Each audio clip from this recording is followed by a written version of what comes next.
Is he here? Yes. Hey, hey. Here we go then, lads. So, lasses. So please wave when he gets over.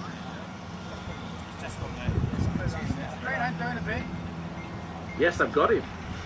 Excellent. Come on, don't you miss, Roger. Oh, I see. Oh, down. Oh, excellent. He's on the wrong leg. He's on the wrong tack.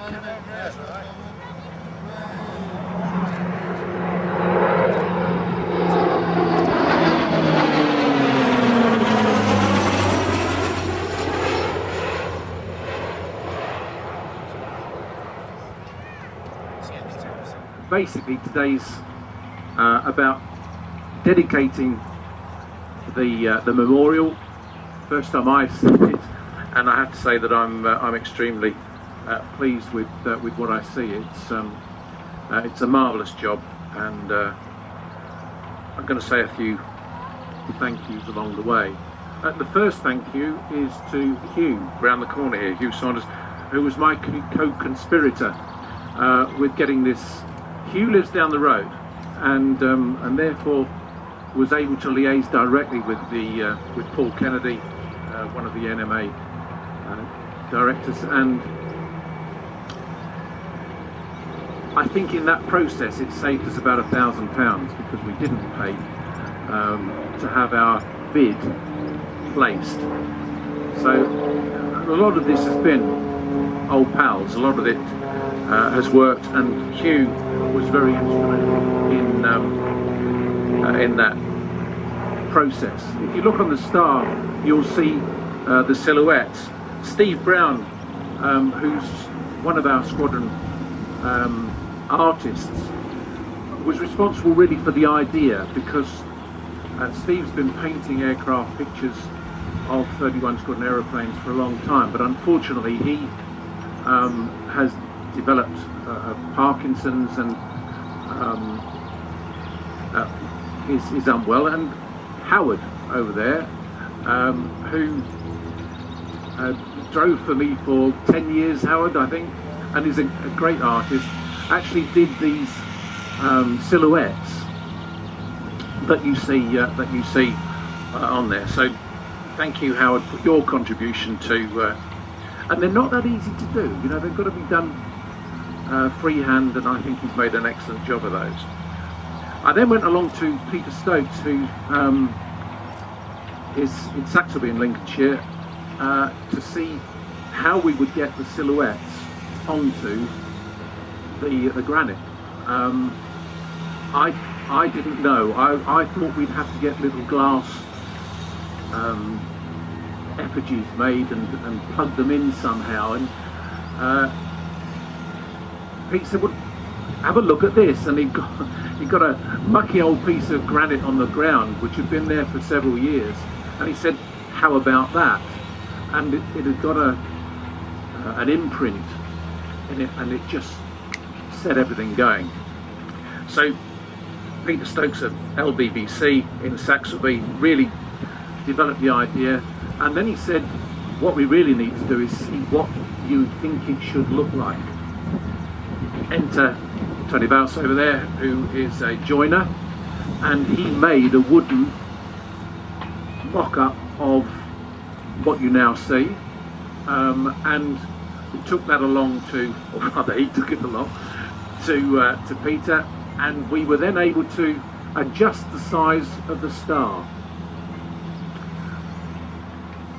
I think you'll agree that it just sits nicely on that plinth, and it was a little bit small.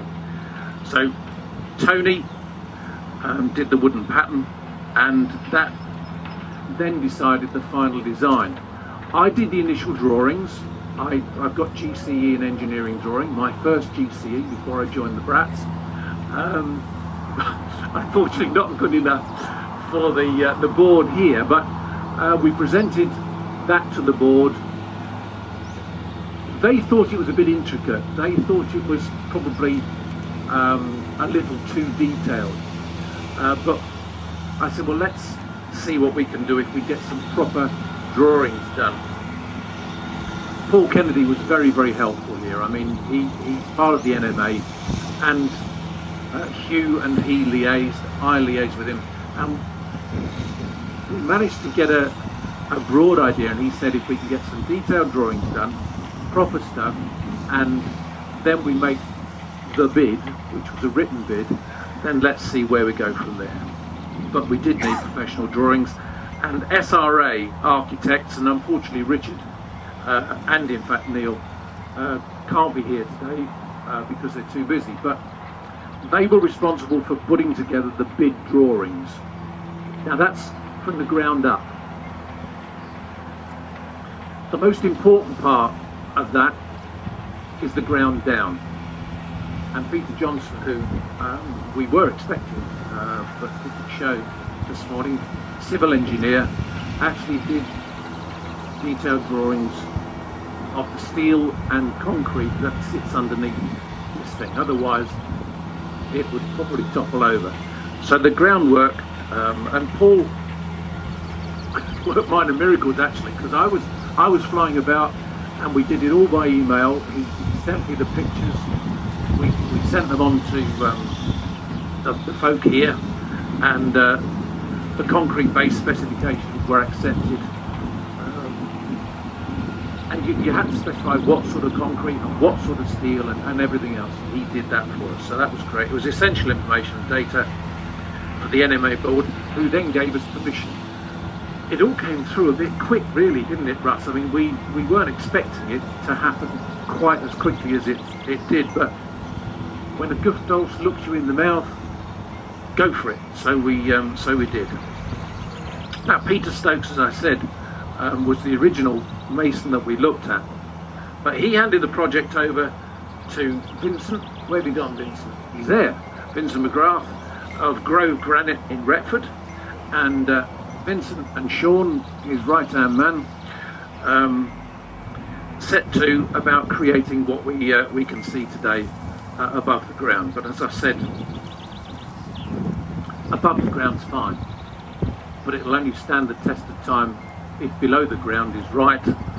And James Tweddle, just over there in the hat, and I'm ever so pleased you were able to make it for this, James, thank you. Local artisan, so he's done quite a lot of the stuff here. Set the concrete base and did the steel work for Grove, who then came down last week, a week ago. Yeah, it was about the 13th, wasn't it? 31 backwards. It was the 13th.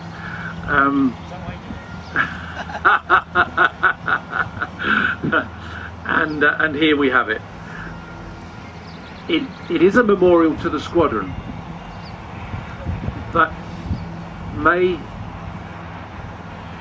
2013 is also the 50th anniversary of 31 Squadron Royal Air Force Association in its current form. There were several bodies that existed before that, which were groups of people who served together in a particular period of time, so 42 to 44, maybe 39 to 41, and those came together on the 4th of May 50 years ago, and the committee, the original committee, was Jack Jetton as chairman, Dusty Miller as vice chair, and in fact Dusty was the chairman when I joined in 1971, and Bill Smart, who was secretary then and was secretary forever. I spoke to Bill last night, and I'd sent him the photographs. I told you what he said about feeling it was his gravestone, but it isn't. And the reason 31 Squadron Association is down at the bottom is because it supports the squadron, and I felt that we had to honour that relationship between the association and the squadron. So we've got all the commanding officers to date, and if you look carefully at the front, you'll see there's 2 spaces at the bottom, just in case there are 2 more come along before the 100th. The 100-year celebration is in fact ingrained on the top triangle, but that will be gilded in 2015. And on the back, you've got all of the units. And what I said to the committee, who questioned its detail but wanted a written history